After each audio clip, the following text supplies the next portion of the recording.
Hey, yo, what up, y'all? What it do? Man, y'all know what it is. Y'all know who it is. Another Charger conversation with your mans and them, your uncle, Hostile Takeover. So, let's see. I don't know, about a month and a half, 2 months ago, I made a video entitled Fuck That Job. And I kind of detailed how companies think they got you over a barrel and this, that, and the third, and how they don't give a fuck about you. Prime example.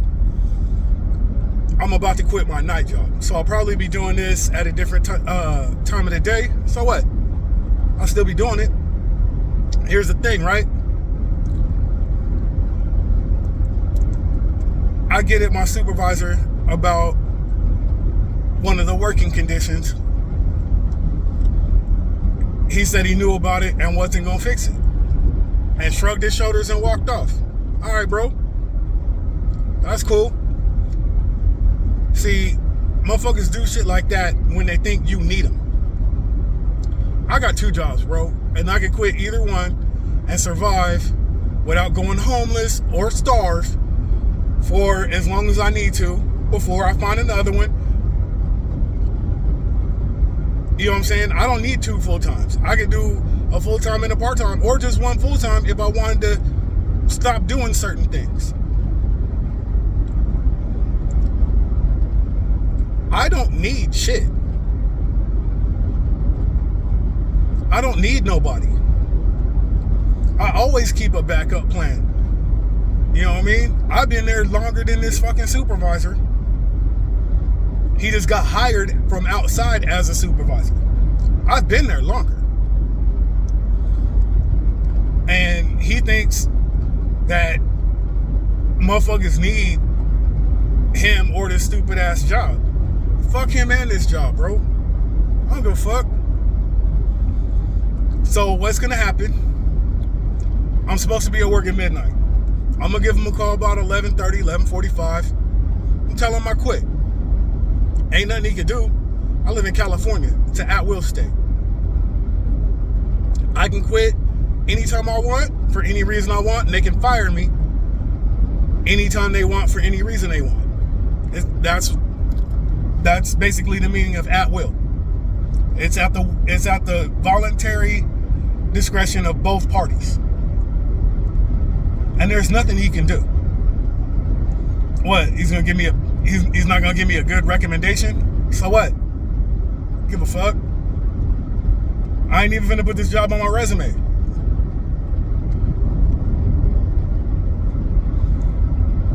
But I say that to say this and lead into this point. That's what people do when they think that you need them and they don't need you. That's just people. And since we're talking, in the realm of men and women do that shit all the time. Women do that shit all the time when they think they can do better or they don't need you, whatever. And then they get on TikTok and complain about the dating scene. Or they regret leaving or whatever. Who cares? Most of these chicks are on TikTok complaining about the dating market or, the men on dating apps and blah, blah, blah. They're not single by choice. They're single by choices. And what I mean by that is they're single as a result, as a consequence of the decisions that they've made. They're actually looking for a relationship. So they're not single by choice. They want to be with somebody. They want to be in a relationship with a man. So you're not single by choice. You just don't like your options. But just because, you curve an ugly dude or a broke dude or whatever doesn't mean you're single by choice. It means that you're not an option for the options that you want.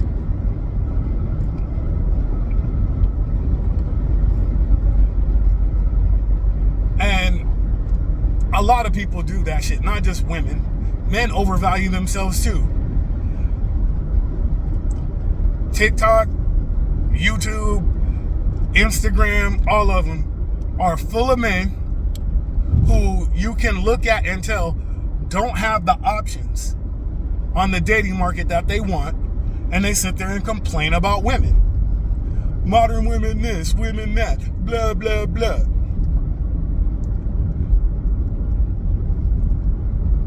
Basically, and like, honestly, a lot of them were incels to begin with, got a woman, now they're incels again.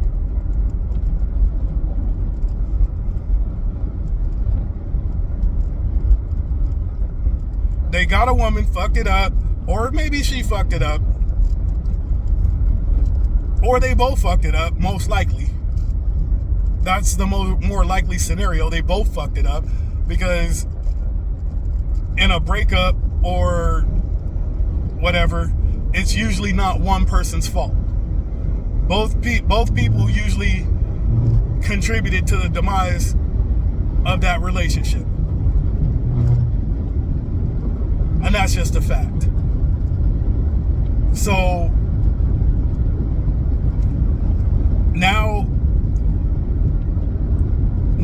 they're online mad as fuck, blaming somebody else, not taking accountability for their bullshit, and they can't get a woman to replace the one they had, so they blame modern women. Fuck out of here. And for those of you who might see this later and think I'm talking about you, I'm really not. But if you got something to say, I'm married. My wife is at work right now from her home office. I'm gonna go and kiss her hello while you sitting up here bitchless. Sans beach, as the French in France would say. So there. Before you go critiquing my shit. And yeah, I got a woman 9 years younger than me and kidless. Childless. So all that shit you motherfuckers is talking about or think you're talking about, I did.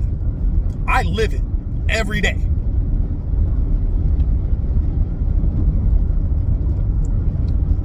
And that's the difference between me and a lot of these content creators. They talk a good one,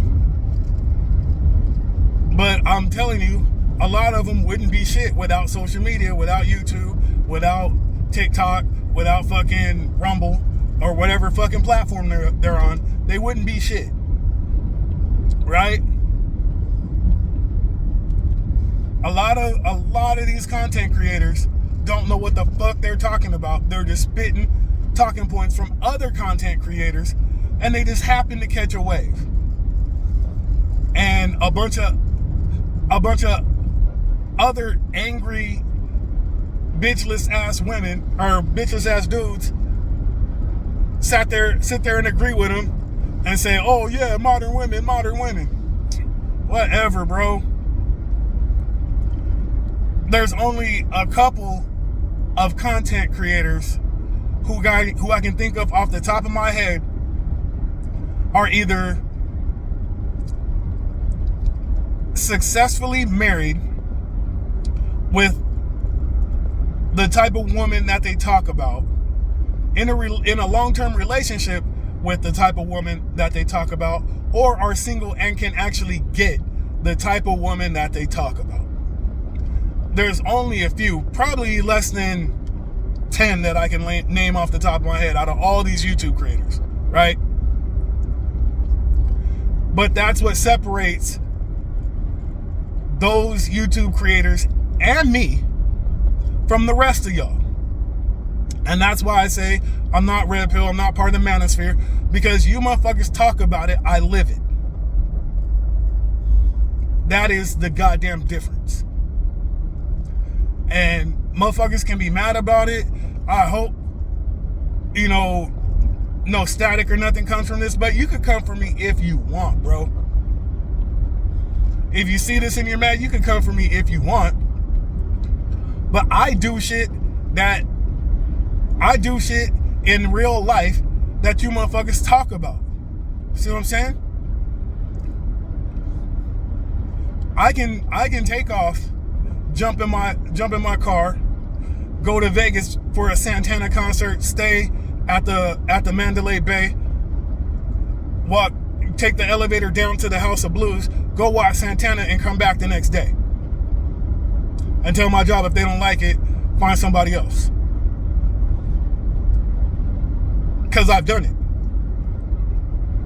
For the last 3 seasons, I've picked and chose which games I want to sit 15 rows behind home plate at Dodger Stadium for. And I have 31 games to choose from next season, 20 of which I will sell.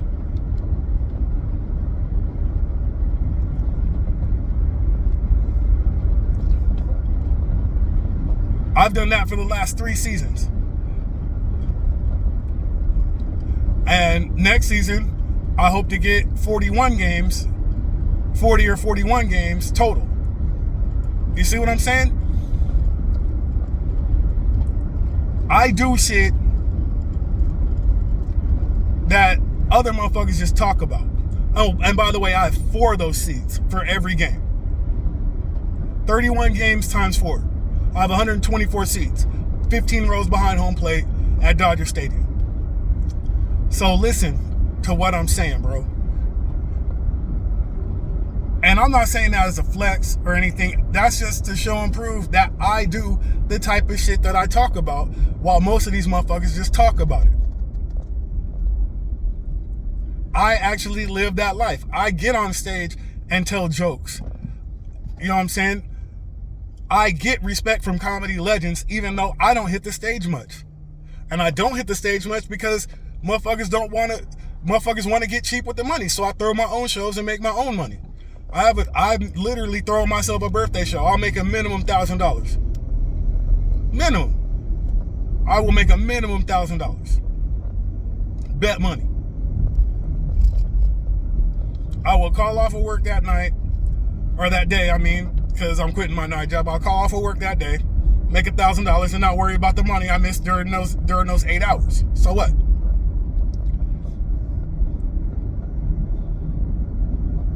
You know what I mean? I've been had a passport. Me and my wife, we take an international vacation at least every other year. And it's about to be every year. Why? Because fuck them jobs. I don't care. But the shit that